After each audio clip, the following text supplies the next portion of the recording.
ಒಂದು ಊರಲ್ಲಿ ಅಪ್ಪ ಮತ್ತು ಅವರ ಮಗ ಇರ್ತಾರೆ. ಅಪ್ಪ ಮಗ ಇಬ್ಬಳಾರು ಸೇರಿ ಒಂದು ಪಕ್ಕದ ಊರಲ್ಲಿ ಜಾತ್ರೆ ನಡೀತಾ ಇರುತ್ತೆ. ಅದಕ್ಕೋಸ್ಕರ ಇಬ್ಬಳಾರು ಹೋಗ್ತಾರೆ. ಅವರ ಮಗ ಸಣ್ಣವನು, ಅಂದ್ರೆ ಒಂದು 5 ರಿಂದ 6 ವರ್ಷದವ. ಹೀಗೆ ಹೋಗ್ತಾ ಇದ್ದಂಗೆ ಜಾತ್ರೆಯಲ್ಲಿ ಎಂಟರ್ ಆದ ತಕ್ಷಣನೇ ಒಂದು ಕುದುರೆ ಕಾಣಿಸುತ್ತೆ. ಕುದುರೆ ನೋಡಿದ ಹೀಗೆ ಎಂಟರ್ ಆದ ತಕ್ಷಣನೇ ಒಂದು ಕುದುರೆ ಕಾಣಿಸುತ್ತೆ. ಆ ಕುದುರೆನ ಯಾವ್ದಕ್ಕೆ ಕಟ್ಟಾಕಿರ್ತಾರೆ ಅಂದ್ರೆ, ಒಂದು ಸಣ್ಣ ಕೋಲ್ ಇರುತ್ತೆ, ಅದಕ್ಕೆ ಆ ಒಂದು ಕುದುರೆನ ಕಟ್ಟಾಕಿರ್ತಾರೆ.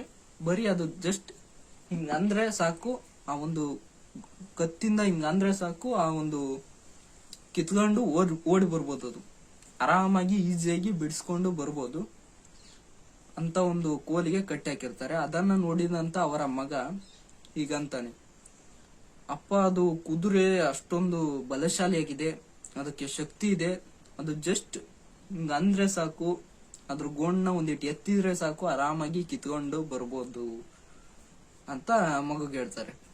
ಅವಾಗ ಅವ್ರ ಅಪ್ಪ ಏನಂತಾರೆ ಅಂದ್ರೆ, ಅದಾಗಲ್ಲಪ್ಪ, ಅದಕ್ಕೆ ಹಿಂಗ್ ಕೀಳಕ್ ಆಗಲ್ಲ.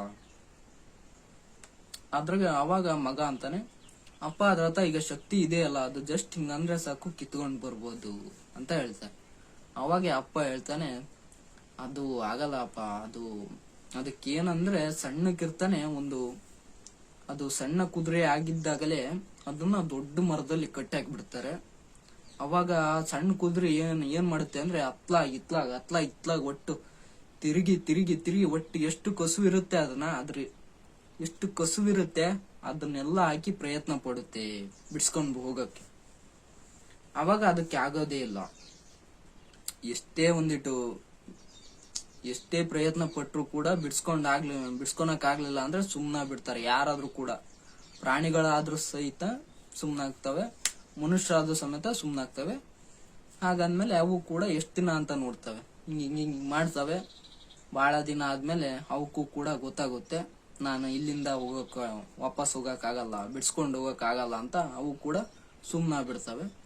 ಅವಾಗ ಅದ್ರ ತಲೆಯಲ್ಲಿ ಏನು ಕುಂತಿರುತ್ತೆ ಅಂದ್ರೆ, ಯಾವಾಗ ನನ್ನ ಕತ್ತಿಗೆ ಒಂದು ದಾರ ಬಂತು ಅಥವಾ ಹಗ್ಗ ಬಂತು, ಹಗ್ಗ ತಂದು ಯಾವ್ದಕ್ಕೆ ಹೋಗಿ ಕಟ್ಟಿದ್ರು ನಾನು ಅದರಿಂದ ಬಿಡ್ಸ್ಕೊಳಕ್ ಆಗೋದೇ ಇಲ್ಲ ಅನ್ನೋದೊಂದು ಯೋಚನೆ ಬಂದ್ಬಿಡುತ್ತೆ, ತಲೆಯಲ್ಲಿ ಕುಂತ್ ಬಿಡುತ್ತೆ. ಅದಕ್ಕೋಸ್ಕರ ಅದು ದೊಡ್ಡ ಕರ್ಮ ಪ್ರಯತ್ನನೇ ಮಾಡಲ್ಲ. ಜಸ್ಟ್ ಹಿಂಗಂದ್ರೆ ಸಾಕು ಬಿಡ್ಸ್ಕೊಬರಕ್. ಯಾವಾಗ ಅದು ಗೊತ್ತಾಗ್ಬಿಡುತ್ತೆ ಅವರಿಗೆ ಇನ್ನು ಹೋಗಲ್ದಿದು ಅಂತ, ಅವಾಗ ಅವರು ಒಂದು ದೊಡ್ಡ ಕುದುರೆ ಆದ್ಮೇಲೆ ಅದಕ್ಕೆ ಹಗ್ಗ ಹಾಕಿ ಒಂದು ಕೋಲಿಗೆ ತಂದು ಕಟ್ತಾರೆ. ಅವಾಗ ಅದು ಬಿಡ್ಸ್ಕೊಳಕ್ ಹೋಗೋದೇ ಇಲ್ಲ. ಯಾಕೆಂದ್ರೆ ಅದಕ್ಕೀಗ ಸಣ್ಣಕ್ಕಿರ್ತಾನೆ ರೂಢಿ ಆಗಿದೆ, ನಾ ಇಲ್ಲಿಂದ ಹೋಗಕ್ ಆಗಲ್ಲ, ಎಷ್ಟೇ ಪ್ರಯತ್ನ ಪಟ್ರು ನನ್ ಕತ್ತಿಗೆ ಯಾವಾಗ ಹಗ್ಗ ಬಂತು ಮತ್ತು ನಾನು ಯಾವಾಗ ಕಟ್ ಹಾಕ್ತಾರೆ ಅವಾಗ ಹೋಗಕ್ ಆಗಲ್ಲ ಅನ್ನೋದು ತಲೆಯಲ್ಲಿ ಕುಂತಿರುತ್ತೆ. ಈ ಕಥೆನ ನಾನು ಯಾಕೆ ಹೇಳಿದೆ ಅಂದ್ರೆ, ಇದು ಕೂಡ ನಾನು ಕೇಳಿರೋದೆ, ಎಷ್ಟೋ ಸಲ ಕೇಳಿದ್ದೀನಿ. ಒಂಥರ ತುಂಬಾ ಎಕ್ಸ್ಪೀರಿಯನ್ಸ್ ಮೂಲಕ ಹೇಳ್ತಾ ಇದ್ದೀನಿ. ನಾನು ಕೂಡ ಇನ್ಸ್ಪೈರ್ ಮಾಡಿದಂತ ಸ್ಟೋರಿ ಇದು. ಭಾರಿ ಚೆನ್ನಾಗಿದೆ. ಅರ್ಥ ಆಯ್ತು ಅನಿಸುತ್ತೆ.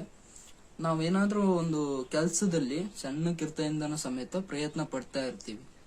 ನಾನು ಕೂಡ ಎಷ್ಟೋ ಸಲ ಕ್ರಿಕೆಟರ್ ಆಗ್ಬೇಕು ಅಂತಾನೆ ಇದ್ದೆ, ಆದ್ರೆ ಆಗ್ಲಿಲ್ಲ. ಅಂದ್ರೆ ನಾನು ಬಾಲಿಂಗ್ ಚೆನ್ನಾಗಿ ಮಾಡ್ತಿದ್ದೆ, ಎಷ್ಟೋ ಚೆನ್ನಾಗಿ ಮಾಡ್ತಾ ಇದ್ದೆ. ಅವಾಗ ದೊಡ್ಡಕ್ಕೆ ಹೋದ್ಮೇಲೆ ಗೊತ್ತಾಯ್ತು ರೂಲ್ಸ್ ಎಲ್ಲ ಬೇರೆ ಬೇರೆ ಇದಾವೆ ಅಂತ. ಅವಾಗಿಂದ ಆಗಲ್ಲ ಅಂತ ಅನ್ಕೊಂಡಿದ್ದೆ, ಬಟ್ ಮುಂದೆ ಪ್ರಯತ್ನ ಪಡ್ತೀನಿ. ಕೆಲವೊಮ್ಮೆ ಏನ್ ಅನ್ಸುತ್ತೆ ಅಂದ್ರೆ, ನಮ್ಗೆ ಸಣ್ಣಕ್ಕಿರ್ತ ಒಂದಿಷ್ಟು ರೂಢಿ ಮಾಡ್ತು, ಒಂದಿಟ್ಟು ಏನಂತಾರೆ ಅಭ್ಯಾಸಗಳು, ನಮ್ಮ ಅಭ್ಯಾಸಗಳು ಏನಿರ್ತವೆ, ನಾವು ಪ್ರಯತ್ನ ಪಡ್ತಾನೆ ಇರ್ತೀವಿ ಯಾವ್ದೋ ಒಂದು ಕೆಲಸದಲ್ಲಿ, ಯಾವ್ದೋ ಒಂದು ನಮ್ ಡ್ರೀಮ್ಗೋಸ್ಕರನೋ ಅಥವಾ ಯಾವ್ದೋ ಒಂದು ಕೆಲಸದಲ್ಲಿ ನಾವು ಸಣ್ಣಕ್ಕಿರ್ತ ಪ್ರಯತ್ನ ಪಡ್ತಾನೆ ಇರ್ತೀವಿ. ಅವಾಗ ಅದಾಗ್ಲಿಲ್ಲ ಅಂದ್ರೆ ನಮ್ಮ ಮುಂದೆ ಬಂದ್ಮೇಲೆ ಏನಾಗುತ್ತೆ, ಇದು ಆಗಲ್ಲ, ನನ್ ಕೈಯಿಂದ ಇದು ಆಗಲ್ಲ ಅನ್ನೋದು ತಲೆಯಲ್ಲಿ ಕುಂತಿರುತ್ತೆ. ಅರ್ಥ ಆಯ್ತು ಅನ್ಸುತ್ತೆ, ತಲೆಯಲ್ಲಿ ಕುಂತಿರುತ್ತೆ. ಅದಕ್ಕೋಸ್ಕರ ನಾವು ಆ ಒಂದು ಕೆಲಸದ ಕಡೆ ಒಂದಿಟ್ಟು ಪ್ರಯತ್ನನೇ ಪಡಲ್ಲ. ಯಾವುದೇ ಒಂದು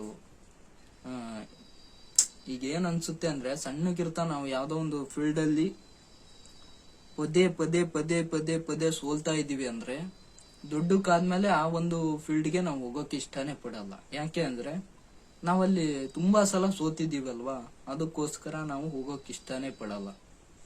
ಅಲ್ಲಿ ಹೋದ್ರೆ ನಾವು ಗೆಲ್ಲೋಕ್ ಆಗಲ್ಲ ಅನ್ನೋದು ಒಂದು ಮೈಂಡ್ ಸೆಟ್ ಕುಂತಿರುತ್ತೆ.